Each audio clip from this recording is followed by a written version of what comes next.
Terima kasih atas kesempatan. Saat ini kami dari kelompok 3 akan mempresentasikan hasil diskusi kelompok kami dengan materi ciri-ciri dan pertumbuhan makhluk hidup. Tapi sebelum itu saya akan memperkenalkan nama-nama kelompok kami. Dimulai dari saya sendiri, perkenalkan nama saya Afir Mengan, NIM 181055152.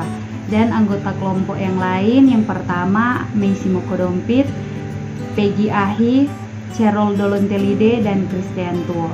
Nah, kita masuk pada materi yang pertama. Apa saja sih ciri-ciri makhluk hidup? Nah, ciri-ciri makhluk hidup itu yang pertama bernafas, yang kedua berkembang biak, yang ketiga memerlukan makanan dan air, yang keempat bergerak, dan yang kelima mengalami pertumbuhan. Selanjutnya akan dibacakan oleh Peggy Ahi. Perkenalkan, nama saya Peggy Ahi. Kebutuhan makhluk hidup. Yang pertama makanan, yang kedua air, yang ketiga udara, dan yang keempat cahaya matahari, kelima tempat tinggal. Makhluk hidup memerlukan makanan. Manusia, hewan, dan tumbuhan memerlukan makanan. Makanan sangat berguna bagi manusia karena dengan makanan manusia dapat mempertahankan hidup. Demikian halnya dengan hewan dan tumbuhan memerlukan makanan yang hidup. Makanan manusia terbagi menjadi dua, yaitu makanan yang berasal dari hewan, misalnya daging, telur, dan susu. Sedangkan dari tumbuhan, misalnya sayur-sayuran, buah, padi, dan sebagainya. Makhluk hidup dapat bergerak. Semua makhluk hidup bisa bergerak karena ciri-ciri makhluk hidup dapat bergerak. Manusia dan hewan dapat bergerak dengan berbagai cara. Manusia berjalan menggunakan kaki. Dengan kaki, manusia dapat berpindah tempat, sedangkan hewan bergerak. Contohnya, katak, sedangkan ikan bergerak dengan sirip. Burung terbang ke udara menggunakan sayap. Belut dan cacing bergerak dengan perut. Tiap makhluk hidup berbeda geraknya.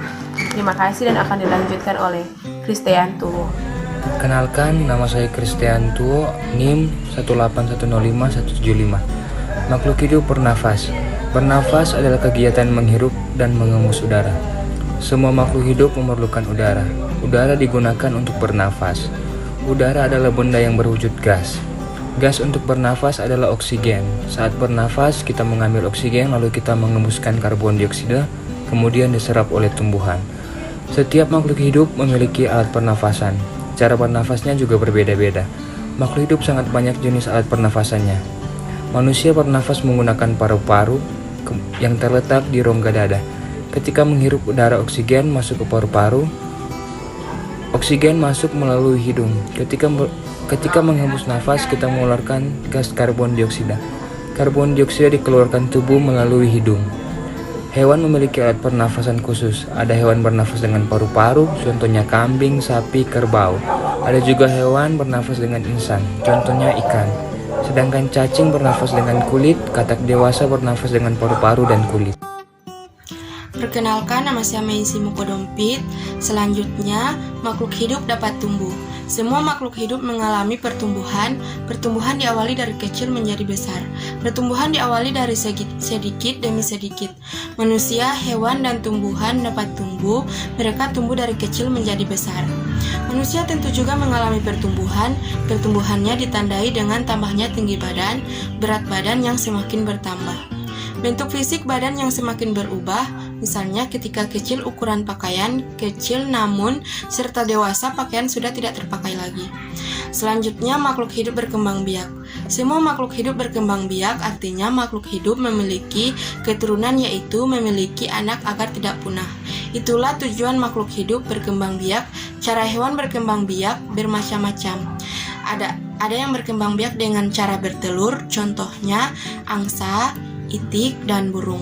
Ada juga hewan berkembang biak dengan melahirkan anak, contohnya sapi, kambing, kerbau, dan kuda. Selanjutnya, kebutuhan makhluk hidup. Yang pertama, kebutuhan makanan. Makanan adalah kebutuhan makhluk hidup. Kita memerlukan makanan untuk menghasilkan tenaga. Makanan berguna untuk membangun tubuh berdasarkan fungsinya. Makanan dibagi menjadi 3. Yang pertama sebagai zat penghasil tenaga, yang kedua sebagai zat pembangun tubuh, yang ketiga sebagai zat pengatur. Perkenalkan, nama saya Cerol Dolontelide. Yang kedua, udara adalah campuran beberapa gas, yaitu gas karbon dioksida, oksigen, dan hidrogen. Namun gas yang diperlukan adalah oksigen, sedangkan gas yang dikeluarkan adalah karbon dioksida. Yang ketiga, kebutuhan air. Jadi kegunaan air bagi makhluk hidup adalah: pertama, sebagai pelarusan makanan. Yang kedua, untuk mengangkut sari makanan. Manusia, hewan, dan tumbuhan memerlukan air. Jika tumbuhan kekurangan air, tumbuhan akan lemas dan tidak bertenaga, sehingga oksigen dalam tubuh tidak bisa diangkat. Sari makanan dalam tubuh tidak terbawa, tubuh akan mudah terserang penyakit. Yang terakhir, kebutuhan tempat tinggal. Semua manusia di dunia ini memerlukan tempat tinggal. Begitu juga hewan. Tempat tinggal makhluk hidup berbeda-beda. Tempat tinggal hewan disebut habitat. Ada yang hidup di darat, misalnya kambing, kucing, dan ayam. Ada juga yang hidup di air, misalnya katak, buaya. Sedangkan cacing hidup di tempat yang lembab. Terima kasih. Demikianlah hasil presentasi dari kelompok kami. Jadi kesimpulannya yaitu kebutuhan makhluk hidup terbagi menjadi 5. Yang pertama, makhluk hidup memerlukan makanan. Yang kedua, makhluk hidup memerlukan air. Yang ketiga, makhluk hidup memerlukan udara. Yang keempat, makhluk hidup memerlukan cahaya matahari. Dan yang terakhir, makhluk hidup memerlukan tempat tinggal. Terima kasih.